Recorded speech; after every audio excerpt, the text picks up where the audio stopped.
C'est un jardin qui a pris place autour de l'école Jules Ferry de Fraise, une cour végétalisée que les enfants se sont appropriés. Avant, par terre, on avait du béton, donc quand on courait, on pouvait se faire mal si on tombait par terre, et c'est plus agréable.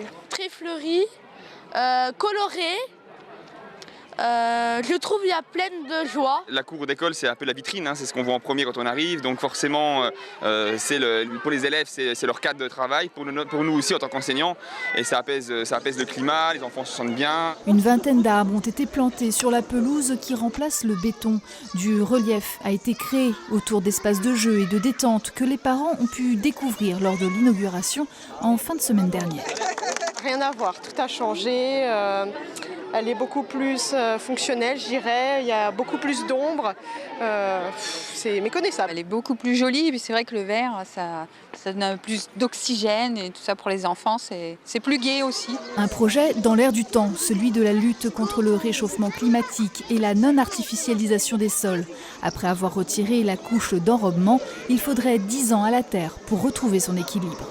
Aujourd'hui, on est sur un projet écologique, hein, la transition écologique, on est en plein dedans. C'est la génération future qui arrive, donc le but c'est vraiment de former des éco-citoyens.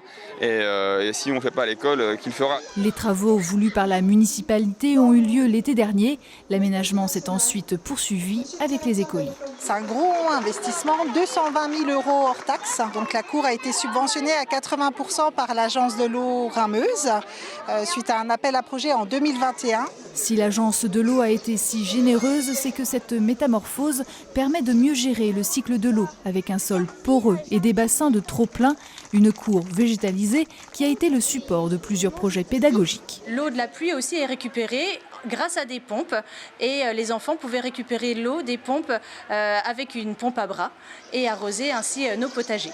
Et on a aussi travaillé avec différentes associations, l'association des chasseurs, l'association des croqueurs de pommes, l'association etc. aussi, qui nous a aidés pour concrétiser plusieurs projets. La végétalisation des cours d'école se propage dans l'agglomération de Saint-Dié. Un établissement à Saint-Dié même et à Plainfin seront en travaux cet été.